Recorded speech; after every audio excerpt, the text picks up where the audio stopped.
वंदे Bharatiya Janata party, Bharatiya Janata party. स्वागत है भाई, स्वागत है नड्डा जी का, स्वागत है, स्वागत है भाई, स्वागत है नड्डा जी का, स्वागत है।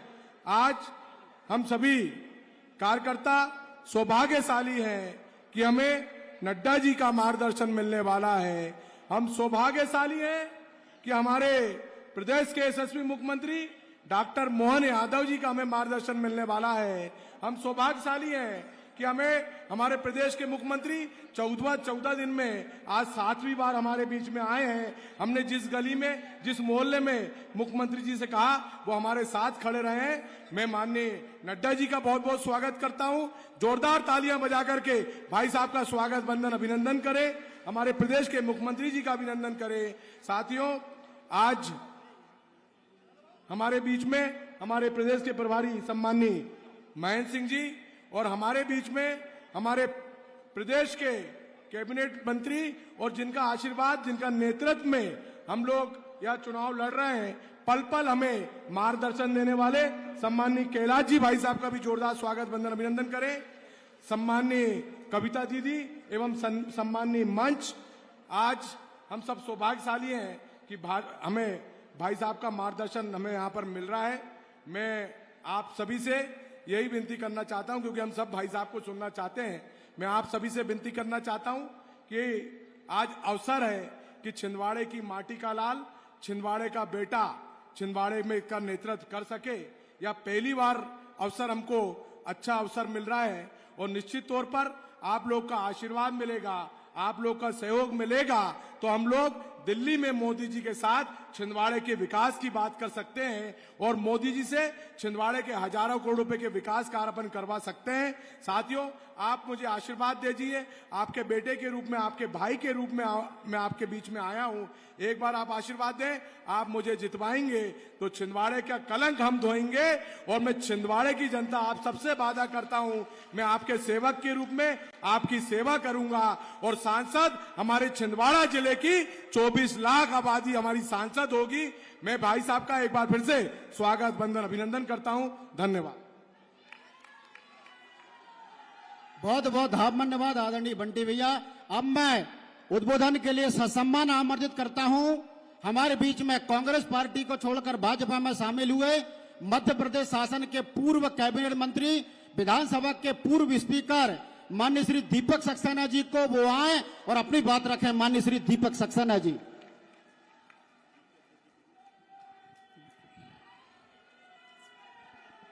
जय श्री राम, भारत माता की जय। अखिल भारतीय जनता पार्टी के भारतीय राष्ट्रीय अध्यक्ष आदरणीय सम्माननीय नड्डा जी, मध्य प्रदेश के जोशीले मुख्यमंत्री आदरणीय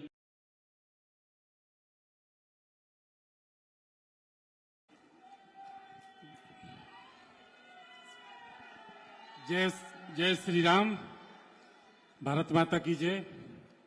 अखिल भारतीय जनता पार्टी के भारतीय राष्ट्रीय अध्यक्ष आदरणीय सम्माननीय नड्डा जी, मध्य प्रदेश के जोशीले मुख्यमंत्री आदरणीय मोहन यादव जी, आदरणीय कैलाश विजयवर्गीय जी, हमारे क्षेत्र के प्रत्याशी मेरे साथी विवेक बंटू साहू जी, मंच पर बैठे सभी सम्मानित चौधरी चंद्रभान जी, दुबे जी, सभी सम्मानित विधायकगण, सभी सम्मानित पदाधिकारीगण, सभी सम्मानित भाइयों बहनों, नौजवान साथियों, आप सबको नवरात्रि की पावन पर्व पर हार्दिक शुभकामनाएं। आप सबको नमन। आज बेहद खुशी की बात है कि पहली बार हम सब लोग नड्डा जी को अपने बीच में पा रहे हैं। जहां छिंदवाड़ा की बात आती है, 20 साल से सरकार कांग्रेस की यहाँ नहीं है मध्य प्रदेश में, भारतीय जनता पार्टी की सरकार मध्य प्रदेश में और देश में मोदी जी की सरकार है। मोदी जी ने, नड्डा जी ने और अमित शाह जी ने जो काम देश और दुनिया में किया, देश में जो दुनिया में भारत का नाम उठाया है, वो आप सबसे छुपा हुआ नहीं है।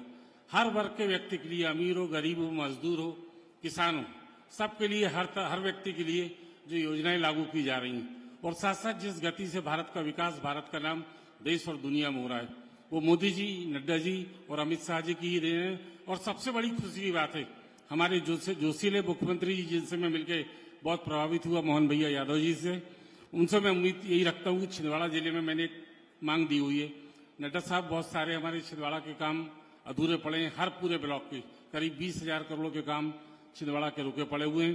मैं छिंदवाड़ा की जनता की तरफ से आपसे निवेदन करता हूं, मोहन भाई से निवेदन करता हूं, कैलाश विजयवर्गीय जी से निवेदन करता हूं कि आप प्राथमिकता के आधार पर छिंदवाड़ा जिले की जनता की मांगों को, आप अगर बंटी साहू को जिताते हैं तो इसके माध्यम से हम आपसे यही निवेदन करते हैं कि आप छिंदवाड़ा जिले की जनता की जो मांगे हैं वो प्राथमिकता के आधार पर पूरे कराएंगे। आप यहाँ आए, आप छिंदवाड़ा में आए, मैं आपको नमन करता हूं।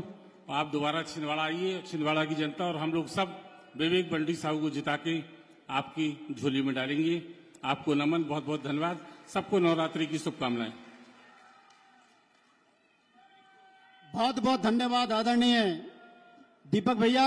अब मित्रों, अब मैं आमंत्रित करता हूं हमारे मध्य प्रदेश के लाडले और लोकप्रिय मुख्यमंत्री डॉक्टर मोहन यादव जी को। लेकिन मैं आपको बताना चाहता हूं, हमारे लोकसभा के प्रत्याशी आदरणीय विवेक बंटी साहू जी ने जब जब भी माननीय मुख्यमंत्री जी से छिंदवाड़ा की धरती पर आने के लिए आग्रह किया है, माननीय मुख्यमंत्री जी ने अपना समय दिए हैं और पिछले 15 दिन में आज उनका 7वीं बार छिंदवाड़ा लोकसभा क्षेत्र की धरती पर आगमन हुआ है। मैं छिंदवाड़ा जिले के सभी कार्यकर्ताओं की ओर से माननीय मुख्यमंत्री जी का बहुत बहुत धन्यवाद देता हूं और उन्हें ससम्मान आमंत्रित करता हूं वो आए और हम सबको अपना आशीर्वाद दें। माननीय मुख्यमंत्री जी। जय जय सिया राम, जय जय सिया राम। बोले महाकाल महाराज की। हमारे बीच आज एक नया रिकॉर्ड बन रहा है और रिकॉर्ड छिंदवाड़ा के अपने स्वाभिमान का, छिंदवाड़ा के साथ साथ राजनीतिक दृष्टि से भी एक बड़ा रिकॉर्ड बन रहा है कि हमारी पार्टी पे माननीय अध्यक्ष जी आपका वंदन है, अभिनंदन है। जोरदार ताली बजाओ राष्ट्रीय अध्यक्ष जी का।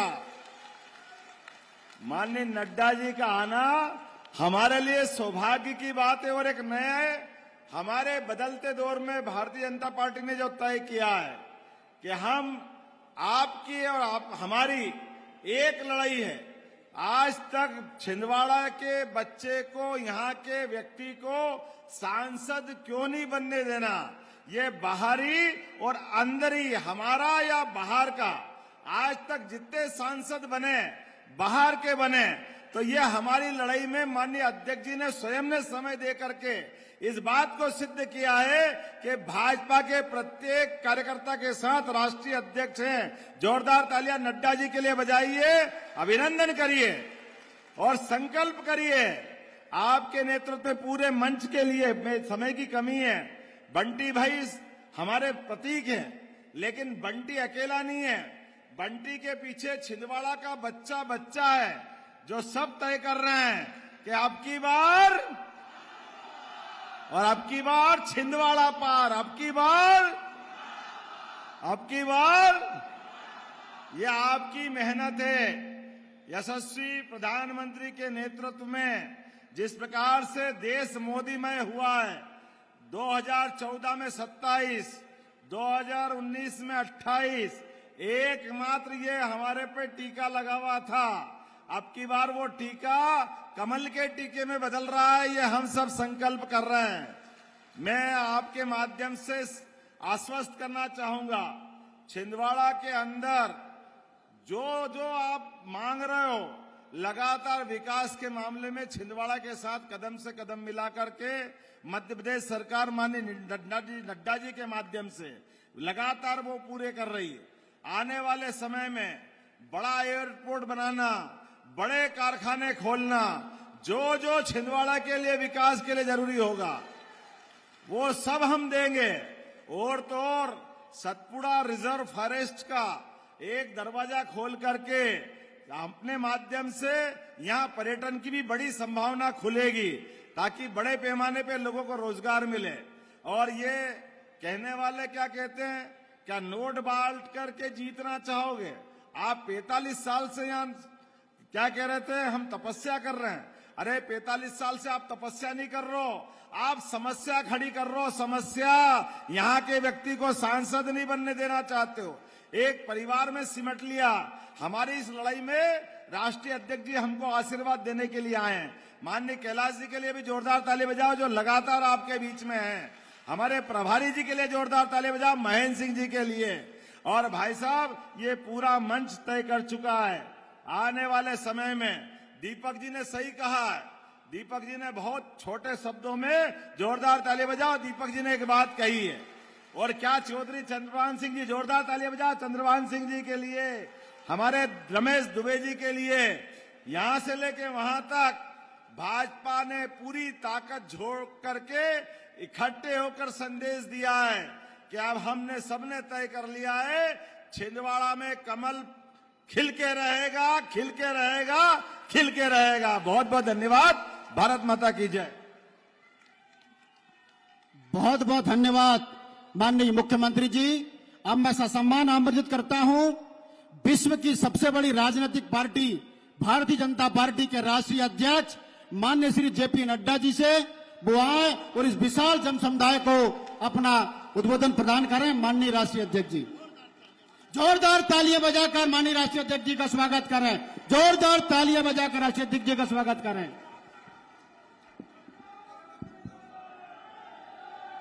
बोलिए भारत माता की। जरा आवाज में और ताकत चाहिए। भारत माता की, भारत माता की। आज के इस विशाल जनसभा में मंच पर उपस्थित हमारे मध्य प्रदेश के लोकप्रिय, यशस्वी और आप सबके प्रिय मुख्यमंत्री श्री मोहन यादव जी, हमारे मध्य प्रदेश सरकार में मंत्री और मेरे वरिष्ठ साथी श्री कैलाश विजयवर्गीय जी, हमारे प्रभारी और पूर्व में मंत्री रहे उत्तर प्रदेश में, वर्तमान में एमएलसी श्री महेंद्र सिंह जी, हमारे बहुत ही लोकप्रिय प्रत्याशी विवेक बंटी साहू जी, हमारे शेषराव यादव जी जिला के अध्यक्ष, कविता पाटीदार जी, दीपक सक्सेना जी हमारे पूर्व मंत्री, कमलेश शाह जी हमारे पूर्व विधायक, चौधरी चंद्रभान जी हमारे पूर्व मंत्री, यहां सम्मानित मंच और इतनी बड़ी संख्या में एकत्र आए देवी और सज्जनों और मेरे नौजवान साथियों, मीडिया के मेरे साथी, प्रिंट मीडिया और इलेक्ट्रॉनिक मीडिया के मेरे साथी, आज जब मैं छिंदवाड़ा की धरती पर आया हूं, इस वीर भूमि पर आया हूं, तो निश्चित रूप से जो वीर गाथाएं मैंने इस क्षेत्र की सुनी हैं, उन वीर वीरांगनाओं को सबसे पहले तो मैं नमन करके अपनी बात को प्रारंभ करता हूं। फिर चाहे आजादी का असहयोग आंदोलन हो या कोई भारत छोड़ो आंदोलन हो, किसी भी तरीके का आंदोलन हुआ, उसमें छिंदवाड़ा के लोगों ने बढ़ चढ़ करके हिस्सा लिया। इसके लिए आप सबको विशेष नमन, ऐसी वीर धरती को। और मैं जब यहां आया हूं तो रानी दुर्गावती को भी मैं नमन करता हूं, जिन्होंने मुगलों के खिलाफ पूरी ताकत के साथ लड़ाई लड़ी और यहां के अस्तित्व को बचा करके रखा है। आज जो आपकी मैं संख्या देख रहा हूं, ये चुनावी सभा है, और जो मैं उत्साह देख रहा हूं और जो मैं तालियों की गड़गड़ाहट की आवाज सुन रहा हूं, वह मुझे तो उत्साहित कर ही रही है, लेकिन मुझे इस बात का आश्वासन दे रही है कि आपने छिंदवाड़ा में बदलाव का निर्णय ले लिया है।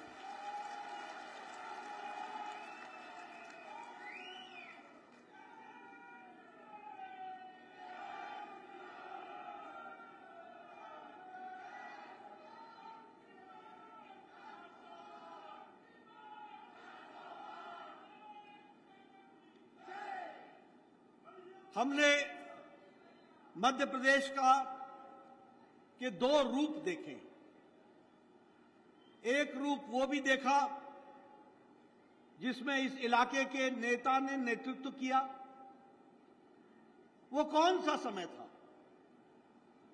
वो समय तब था जब मध्य प्रदेश को बीमारू राज्य कहा करते थे। यह बीमार राज्य था, और बीमार का मतलब B for Bihar, R for Rajasthan, U for UP, M for Madhya Pradesh, U for Uttar Pradesh. इसमें से एक राज्य उस समय एम के जो था वो मध्य प्रदेश था। आज मुझे खुशी है कि यही बीमारू राज्य 20 साल के भारतीय जनता पार्टी के शासन में अब यह अग्रगणी राज्य बन गया, तीव्र गति से बढ़ता हुआ राज्य बन गया। और इस राज्य को बनने में भारत सरकार ने, प्रधानमंत्री मोदी जी ने भी कोई कसर नहीं छोड़ी। हर दृष्टि से, विकास की दृष्टि से इसको आगे बढ़ाने का काम किया है। जब मैं ये बात करता हूं तो देश की भी अगर आप तस्वीर याद करें तो 2014 के पहले की तस्वीर क्या थी, मैं आपको इसलिए बता रहा हूं। देखो, जब तक आपको अंधेरे का अंदाजा नहीं हो तब तक उजाले का महत्व समझ में नहीं आता। जब तक आपने विनाश को ना देखा हो तो विकास समझ में नहीं आता, और जब तक आपने पूर्णमासी की अंधेरी नहीं देखी हो, अमावस्या की अंधेरी नहीं देखी हो, तो पूर्णमासी का महत्व नहीं समझ में आता। इस बात को भी हमको समझना चाहिए। एक तरफ यह बीमारू राज्य था 20 साल पहले, और 2014 के पहले देश क्या था? आतंकवादियों का अटैक, आए दिन आतंकवादियों का अटैक होता था, हर दिन घोटाले हुआ करते थे, और नीतियां एयर कंडीशन कमरों में बना करती थी जिसका धरती से कोई लेना देना नहीं था। विकास के नाम पर सब कुछ रुक चुका था। किसान आत्महत्या करते थे, आज जिसे आप भूल गए वो किसान आत्महत्या करता था, और युवा बेचारा लाचार हालत में हमने देखा है। यह परिस्थिति हमने देखी है, और हमने 10 साल मोदी जी का भी देखा। ये 10 साल विकास का साल रहा, ये 10 साल सांस्कृतिक विरासत के उत्थान का देखा, ये 10 साल हमने किसानों को ताकत होते हुए देखा, ये 10 साल हमने महिलाओं का सशक्तिकरण देखा, ये 10 साल हमने गांवों को आगे बढ़ते देखा, ये 10 साल में हमने भारत को अग्रगणी देश के रूप में आगे बढ़ता हुआ दुनिया में देखा। यह भी हम लोगों ने देखा। मित्रों, प्रधानमंत्री मोदी जी ने, मैं बार बार बोलता हूं, राजनीति की परिभाषा, राजनीति की संस्कृति, राजनीति का ढर्रा, राजनीति का तौर तरीका, ये सब बदल डाला। 10 साल पहले राजनीति होती थी जाति के आधार पर, 10 साल पहले राजनीति होती थी धर्म के आधार पर, 10 साल पहले राजनीति होती थी इलाकावाद पर, 10 साल पहले राजनीति होती थी अगड़ा है कि पिछड़ा है, उत्तर का है कि दक्षिण का है, नदी के इस पार का है कि उस पार का है। भाई को भाई से लड़ाने का काम ये कांग्रेस पार्टी ने 67 साल 70 साल किया। लेकिन मोदी जी ने राजनीति के ढर्रा बदल दिया, संस्कृति बदल दी, परिभाषा बदल दी, तौर तरीका बदल दिया। अब राजनीति हो रही है तो वो विकासवाद की राजनीति हो रही है, और विकास के साथ आज किसान भी विकास चाहता है, आज युवा को भी उसकी आकांक्षाओं को पंख लगे हैं, आज विकास के साथ लोग जुड़ना चाहते हैं, देश की बदलती तस्वीर में अपने आप को जोड़ना चाहते हैं। और इसीलिए अब न धर्म के आधार पर, न जाति के आधार पर, और न ही वोट बैंक की पॉलिटिक्स के आधार पर, न ही तुष्टीकरण की राजनीति पर, अब अगर राजनीति हो रही है तो विकासवाद की राजनीति हो रही है, रिपोर्ट कार्ड की राजनीति हो रही है और दायित्व को निभाने की राजनीति हो रही है। इस तरीके से राजनीति में बदलाव आया है। आपने देखा होगा हमारे विपक्षी दल बहुत बौखलाए हुए हैं, घबराए हुए हैं, हताशा में है, निराशा में है, नए नए तरीके से समाज को खंडित करने का प्रयास कर रहे हैं। अभी अभी सारे इंडी गठबंधन के लोग मिलकर के उन्होंने आवाज उठाई, जातिगत जनगणना होनी चाहिए। भारतीय जनता पार्टी भी जातिगत जनगणना के विरोध में नहीं है, हम भी साथ हैं, लेकिन उनके जातिगत जनगणना का मकसद और मंसूबा जातियों में बांटने का था। और ऐसे में प्रधानमंत्री जी ने कहा कि हम ज्ञान को लेकर आगे चलते हैं और ज्ञान का मतलब होता है जी फॉर गरीब, वाई फॉर युवा, ए फॉर अन्नदाता हमारा किसान और एन फॉर नारी शक्ति। ज्ञान, गरीब, युवा, अन्नदाता, नारी शक्ति, इनका विकास अगर होगा तो देश का विकास हो जाएगा और देश को हम आगे ले जाएंगे। और इसीलिए गांव, गरीब, वंचित, पीड़ित, शोषित, दलित, युवा, किसान, महिलाएं, इनका सशक्तिकरण करने का काम प्रधानमंत्री मोदी जी ने लिया। और इसके साथ साथ मैं ये भी आपके साथ चर्चा करना चाहता हूं कि हमने सांस्कृतिक विरासत को भी ताकत दी। मोदी जी ने सांस्कृतिक विरासत को भी ध्यान में रखा। हम 1998 से हम चर्चा कर रहे थे, रामलला हम आएंगे, मंदिर वहीं बनाएंगे। हम लोगों ने पालमपुर का प्रस्ताव स्थापित किया था कि हम राम मंदिर बनाने का रास्ता प्रशस्त करेंगे और हमारे विरोधी हमको चिढ़ाया करते थे, रामलला हम आएंगे, तिथि कब बताएंगे। प्रधानमंत्री मोदी जी की इच्छा शक्ति और हमारे 140 करोड़ देशवासियों का प्यार, 22 जनवरी को रामलला का प्राण प्रतिष्ठा हुई और भव्य राम मंदिर बन करके तैयार हुआ। ये भी हमने देखा। यहां बैठे लोग और इनसे पहले 4-4 पीढ़ियां खप गई, हम एक नारा लगाते थे, एक देश में 2 निशान, 2 विधान, 2 प्रधान नहीं चलेंगे। धारा 370 को समाप्त करो, ये नारा लगता था भारत के जनसंघ में, ये नारा लगता था 51 में, 52 में। 4-4, 5-5 पीढ़ियां खप गई। आखिर वो समय आया 2019 को 6 अगस्त को मोदी जी की इच्छा शक्ति ने और अमित शाह की रणनीति ने धारा 370 को धाराशाही कर दिया और एक देश में एक निशान, एक विधान, एक प्रधान, इसको हम लोगों ने स्थापित किया। यह भी हम लोगों ने देखा है। इसी तरीके से 40 साल से हमारा फौजी भाई 1 रैंक 1 पेंशन की आवाज उठा रहा था। 1 रैंक 1 पेंशन नहीं मिल रहा था। सरकारें आई गई, कई कमलनाथ सरकारों में आए और गए, 1 रैंक 1 पेंशन की बात तक नहीं सुनी गई। प्रधानमंत्री मोदी जी भारत के प्रधानमंत्री बने और दूसरे साल में ही 1 रैंक 1 पेंशन लागू कर दिया और भारत के फौजियों को यह ताकत दी गई। यह भी हम लोगों ने देखा है। मित्रों, आज हम जब बंटी साहू के लिए वोट मांगने आए हैं तो ये बंटी साहू का वोट और बंटी साहू को एमपी बनाना, ये अकेला बंटी साहू को सांसद बनाना नहीं है, ये देश को मजबूती प्रदान करने का रास्ता प्रशस्त करना है। इसको भी हमको समझ लेना चाहिए। और जब मैं आपसे ये कहता हूं तो मैं आपको बताना चाहता हूं, 2014 के पहले भारत एक पिछलग्गू देश के रूप में जाना जाता था। 2014 के पहले भारत एक भ्रष्टाचारी देश के रूप में जाना जाता था। 2014 के पहले भारत कभी अमेरिका का मुंह देखता था, कभी रशिया का मुंह देखता था।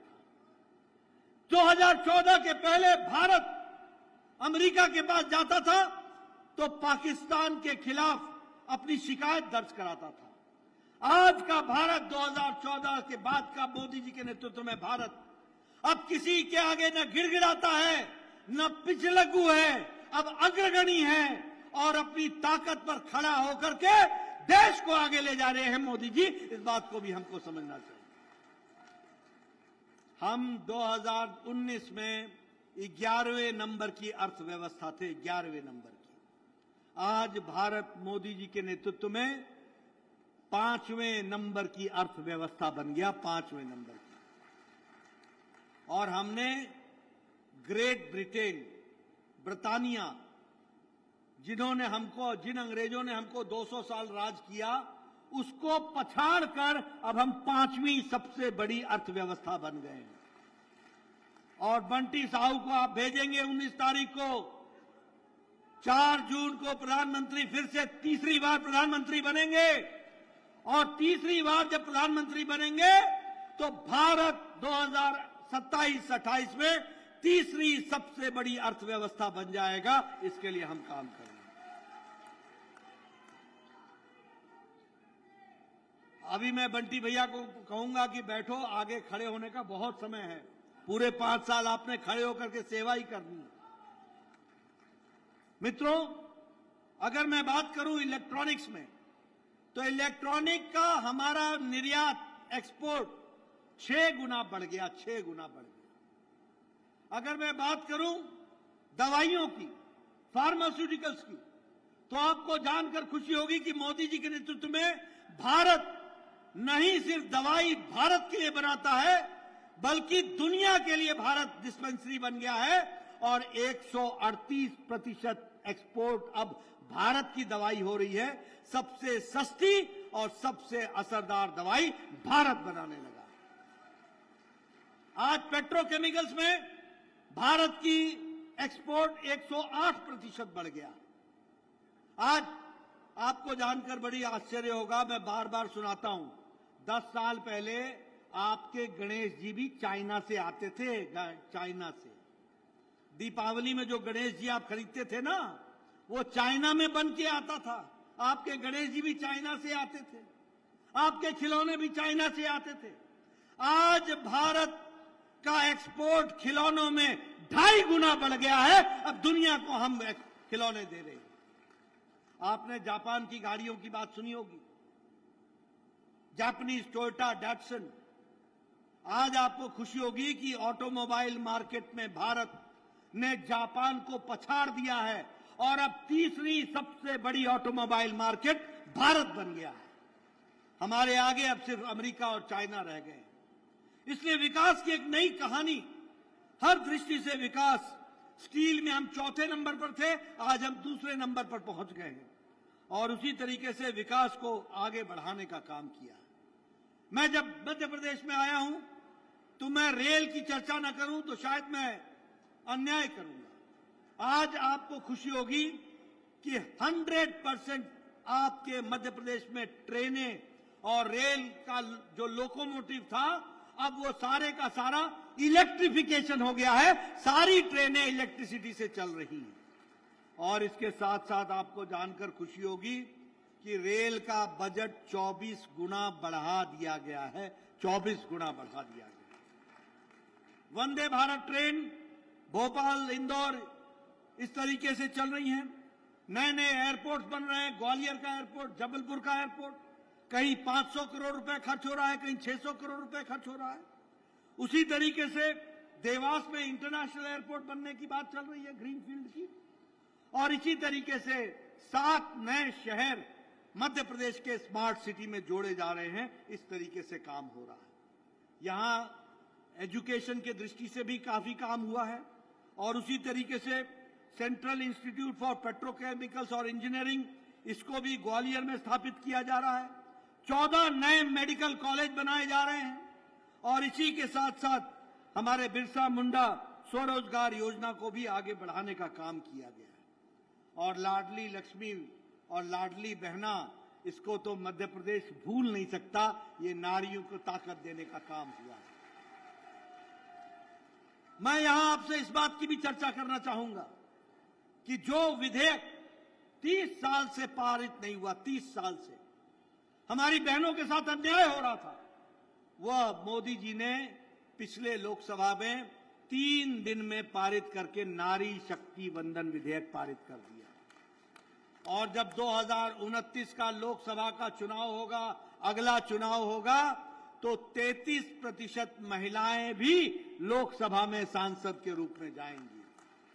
और जब 2028 में नवंबर में आपका चुनाव होगा, तो विधानसभा में भी 33% महिलाएं जाएंगी। ये नारी शक्ति वंदन विधेयक का काम होगा। उसी तरीके से अगर हम देखें तो विकास के दृष्टि से नए नए आयाम स्थापित हुए, नए नए काम को आगे बढ़ाया गया। यहां के इलाके के विकास के लिए भी, चाहे हाईवेज हो, रोडवेज हो, रेलवेज हो, हर दृष्टि से विकास के काम को कहीं भी छिंदवाड़ा को कोई अलग ट्रीटमेंट नहीं दिया गया। उसको भी मुख्य धारा में शामिल करने में मोदी जी ने कोई कसर नहीं छोड़ी है, ये मैं दावे के साथ कह सकता हूं। फिर चाहे गांव के विकास के लिए अगर प्रधानमंत्री ग्रामीण सड़क योजना बनाने की बात थी, हमारी सरकार ने उसमें बढ़ चढ़ करके हिस्सा लिया। उज्ज्वला योजना में लगभग 10 करोड़ बहनों को गैस का कनेक्शन दिया गया। उजाला योजना में घर घर उनको गांव को जोड़ने का प्रयास हुआ। सौभाग्य योजना में घर घर बिजली पहुंचाने का काम हुआ। उसी तरीके से प्रधानमंत्री गरीब कल्याण अन्न योजना 80 करोड़ की जनता को 5 किलो गेहूं या 5 किलो चावल, 1 किलो दाल देने का काम हुआ। और इसके कारण भारत की गरीबी और गरीबी की रेखा से नीचे रहने वाले लोग 25 करोड़ लोग अब गरीबी की रेखा से ऊपर उठ गए। इस तरीके का काम प्रधानमंत्री जी ने किया। आयुष्मान भारत, मैं बार बार उसकी चर्चा करता हूं और उसके साथ साथ आपने भी अपनी स्कीम को उसमें जोड़ने का काम किया।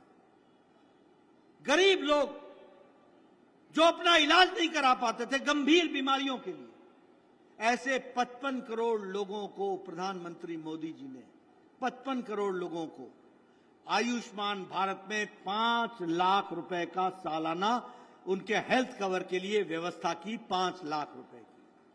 आज कोई गरीब का इलाज से वो वंचित नहीं है। हर तरीके से उसकी गरीबी के इलाज की व्यवस्था की गई है। इसीलिए गांव की, गरीब की, वंचित की, पीड़ित की, शोषित की, दलित की, किसान की, प्रधानमंत्री किसान सम्मान निधि में आपको 6,000 रुपए प्रधानमंत्री मोदी जी से मिल रहा है कि नहीं मिल रहा है? मिल रहा है कि नहीं मिल रहा है? और आपने भी उसमें जोड़ा। और 6,000 मोहन जी का भी जुड़ा है कि नहीं जुड़ा है? 12,000 रुपए आपको मिल रहे हैं कि नहीं मिल रहे हैं? और इसके बीच में कोई बिचौलिया नहीं है। बिना बिचौलिए के सीधे आपके खाते में जा रहा है। आज 2 लाख करोड़ रुपए से ज्यादा ये पैसा खर्च हुआ है। इसको भी हमको ध्यान में रखना है। इसलिए मित्रों, विकास की अगर मैं बातें आपसे कहने लगूं, मैं सुरक्षा की बात करूं। आपके गांव से निकला हुआ फौजी आज जम्मू कश्मीर के बॉर्डर पर बैठा हुआ है। आपके गांव से निकला हुआ फौजी आज वो पुंछ में खड़ा है। आपके यहां से निकला हुआ फौजी उरी में खड़ा है। आपके यहां से निकला हुआ फौजी अरुणाचल प्रदेश में खड़ा है। वो हमारी सरहदों की रक्षा कर रहा है। लेकिन मैं आपको सुनाना चाहूंगा, बताना चाहूंगा, 10 साल पहले जब पुंछ में पाकिस्तान गोली चलाता था तो पुंछ के ऑफिसर वहां से नगरोटा को सूचना देते थे, नगरोटा सब सेंटर को, और नगरोटा वहां से चंडी मंदिर को सूचना देता था जो कोर हेडक्वार्टर है, और चंडी मंदिर दिल्ली को सूचना देता था, और दिल्ली से सूचना आती थी अभी रुको, जब तक कहा ना जाए हमें अभी कोई गोली नहीं चलानी है। जिस दिन आपने प्रधानमंत्री मोदी जी को प्रधानमंत्री बनाया, अब ऑर्डर यह है कि जहां से गोली चले वही इलाके में गोली उसी तरीके से चला दो और दुश्मन का खात्मा कर दो। इस तरीके से काम चल रहा है। आज सुरक्षा के लिए कभी आपने सोचा था? उरी की घटना घटी और प्रधानमंत्री ने 10 दिन के अंदर पाकिस्तान में घुसकर हमारे फौजियों ने सर्जिकल स्ट्राइक किया और उनकी कमर तोड़ डाली। ये हम लोगों ने देखा। पुलवामा की घटना घटी तो प्रधानमंत्री जी ने कहा तुमने बहुत बड़ी गलती कर दी है। पाकिस्तान को खुलेआम चेतावनी दी थी। क्या कहा था? तुमने बहुत बड़ी गलती कर दी है, तुमको इसका खमियाजा भुगतना पड़ेगा। और 10 दिन के अंदर एयर स्ट्राइक हुआ था और सारे उनके यहां चलने वाले कैंप वो ध्वस्त कर दिए गए थे। इसलिए घर में घुस करके मारने का काम हुआ है। मैं आपको 5 साल और 10 साल में किस किस की कहानी सुनाऊं? ये कोरोना की कहानी अमेरिका तय नहीं कर पाया, यूरोप तय नहीं कर पाया, जापान तय नहीं कर पाया कि लॉकडाउन लगाए कि ना लगाए। इकोनॉमी जरूरी है कि ह्यूमैनिटी जरूरी है, अर्थशास्त्र जरूरी है कि मानवता जरूरी है। लेकिन प्रधानमंत्री मोदी ने लॉकडाउन लगाया, 140 करोड़ की देशवासियों को बचाया और कहा जान है तो जहान है। और जब हम तैयार हो गए कोरोना से लड़ने के लिए तो फिर कहा जान भी है और जहान भी है। लॉकडाउन हटा करके हम आगे बढ़े। मित्रों, देश कैसे चलता है कभी आपने देखना कि ये किस तरीके से कोरोना की दवाई बनी। 9 महीने के अंदर इस देश में दवा को आने में 25 साल लगे, 28 साल लगे। मैं बतौर स्वास्थ्य मंत्री, पूर्व स्वास्थ्य मंत्री बता रहा हूं, ट्यूबरक्लोसिस की दवाई को आने में 28 साल लग गए, डिप्थेरिया की दवाई को आने में 25 साल लग गए, टेटनस की दवाई को भारत में आने में 30 साल लग गए, जापानी बुखार की दवाई को आने में 100 साल लग गए। और मोदी जी ने पहला कोरोना का केस 20 जनवरी 2020 को आया था और 2020 के अप्रैल में मोदी जी ने टास्क फोर्स बैठाया था और 9 महीने के अंदर मोदी जी ने एक नहीं 2 वैक्सीन बना करके दे दी। ये भी भारत ने देखा है। और 220 करोड़ डबल डोज वैक्सीन आपको लगी, साथ में बूस्टर लगा, साथ में 100 देशों को दवाई वैक्सीन मैत्री के तहत पहुंचाया गया और साथ में 48 देशों को मोदी जी ने मुफ्त में दवा दी, मुफ्त में वैक्सीन पहुंचाई। ये तरीका रहा। लेकिन मैं यहां याद दिलाना चाहूंगा आपको इंडिया अलायंस के बारे में। यही नेता थे जो बोलते थे भारत का टीका ठीक नहीं है, इसका ट्रायल ठीक नहीं हुआ है, ये तो मोदी टीका है, इससे जान नहीं बचेगी। कहते थे कि नहीं कहते थे? आपको गुमराह किया था कि नहीं किया था इन लोगों ने? आज जो आपसे वोट मांगने आए हैं, इन सब ने हमारे इंडिया की वैक्सीन के बारे में शंकाएं खड़ी की थी कि नहीं की थी? और कहते थे ये मोदी टीका है, मोदी टीका है, और बाद में चुपके चुपके जाके खुद लगा लिया मोदी टीका। और मेरे को मिले संसद में, मैंने कहा ट्वीट नहीं किया तूने? वैसे तो तू हर बात की ट्वीट करता है, अब जब टीका लगा तो ट्वीट नहीं किया। मैंने कहा कैसा लगा तेरे को मोदी टीका? ठीक लगा?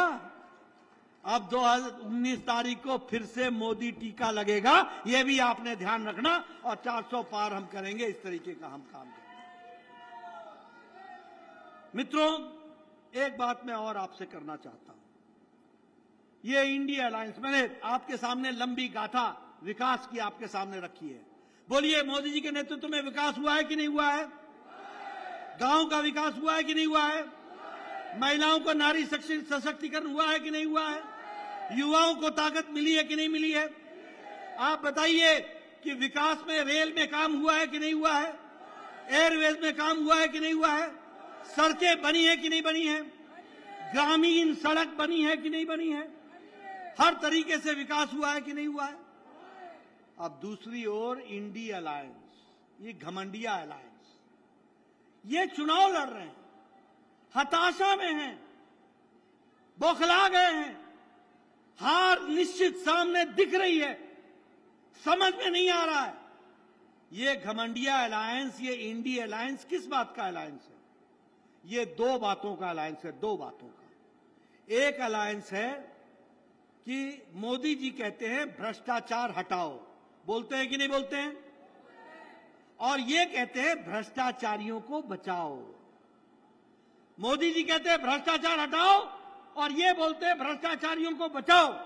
और मोदी जी ने लाल किले के प्राचीर से कहा और बाद में चूरू में भी उसको दोहराया है कि हम तीसरी बार प्रधानमंत्री बनेंगे और भ्रष्टाचारियों के खिलाफ फिर से मुहिम चलाएंगे और उनको जेल भेजेंगे। इस तरीके का बात कही। दूसरा ये सारे घमंडिया अलायंस वाले ये परिवारवादी पार्टियां हैं, इनको आपसे कोई लेना देना नहीं है। ये परिवार बचाने में लगे हैं, इनको परिवार से ज्यादा कुछ नहीं दिख रहा। बोलिए ऐसे लोगों को आगे आने देना है क्या? आने देना है क्या? मैं आपके सामने बताना चाहता हूं।